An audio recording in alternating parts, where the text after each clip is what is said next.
Imagine só, meu caro, a que ponto chegamos. Semanas atrás, o Kremlin vibrava como se tivesse ganhado na loteria só porque um certo ex-presidente americano, conhecido por seus arroubos de grandeza, resolveu soltar mais uma de suas ideias mirabolantes. E o que vemos?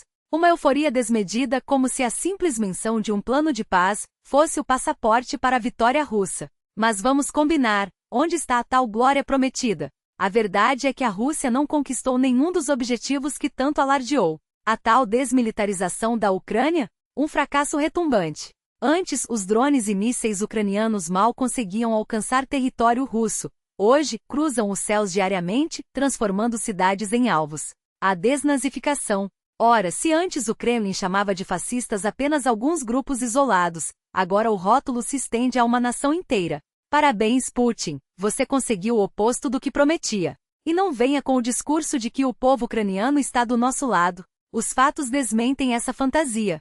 Pesquisas independentes mostram que não sobrou um único rincão na Ucrânia onde a população apoie Moscou. Até os mais céticos reconhecem, o país se uniu como nunca contra a invasão. E o que dizer das eleições que o Kremlin tanto sonha em manipular? Qualquer tentativa de impor um governo fantoche será recebida com resistência feroz. A Ucrânia já escolheu seu caminho, e não é o da submissão. Enquanto isso, a Rússia comemora avanços táticos como se fossem triunfos estratégicos.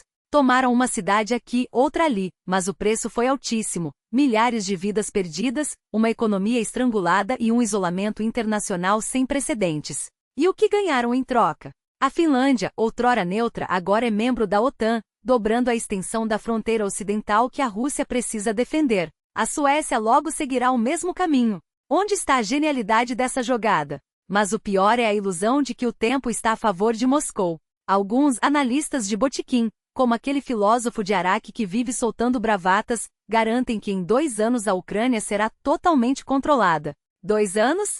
Eles não conseguiram tomar Avdiivka em meio ano de ataques incessantes, e agora prometem dominar um país inteiro em 24 meses? É risível.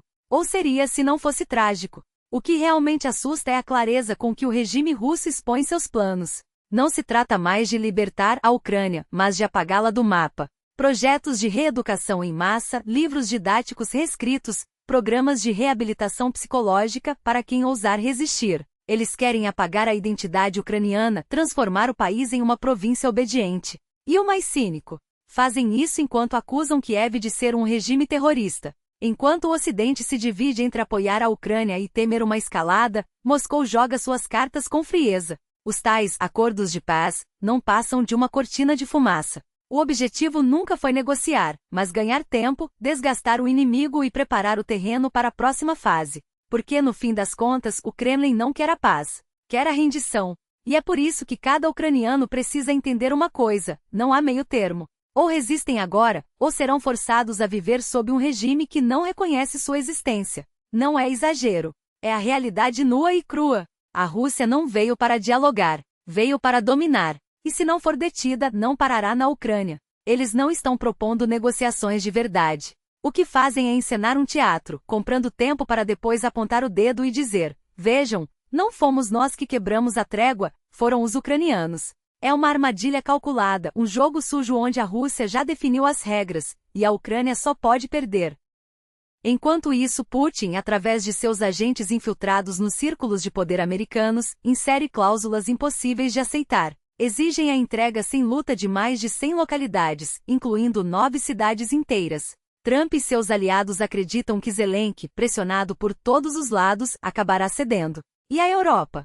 A Europa assistirá de braços cruzados como sempre, enquanto documentos secretos já prevêem a entrega total do Donbas, inclusive os 14,5% do território ainda sob controle ucraniano. Qualquer pessoa minimamente familiarizada com a dinâmica da guerra sabe que isso é uma insanidade. Basta olhar para Ugledar, uma cidade 5 vezes menor que Kramatorsk, e mesmo assim a Rússia gastou 2 anos e dezenas de milhares de soldados para tomá-la. E o que dizem os próprios especialistas militares russos?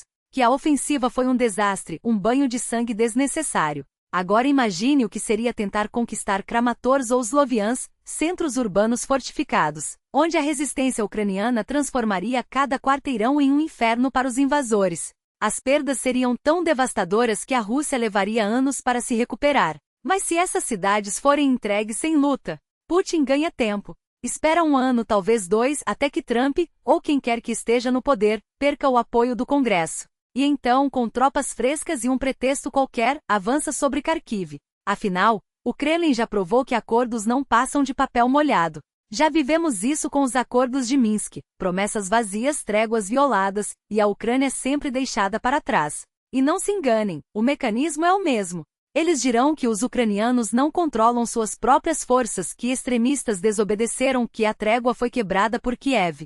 Qualquer desculpa servirá para justificar a nova ofensiva. Porque no fundo, o que Putin quer não é paz. É submissão. Pode até parecer tentador aceitar um plano de paz agora. Afinal, quem não quer dormir sem o som de sirenes, sem o medo das bombas? Mas esse alívio momentâneo seria o primeiro passo para a aniquilação. Porque a Rússia não para. Nunca parou.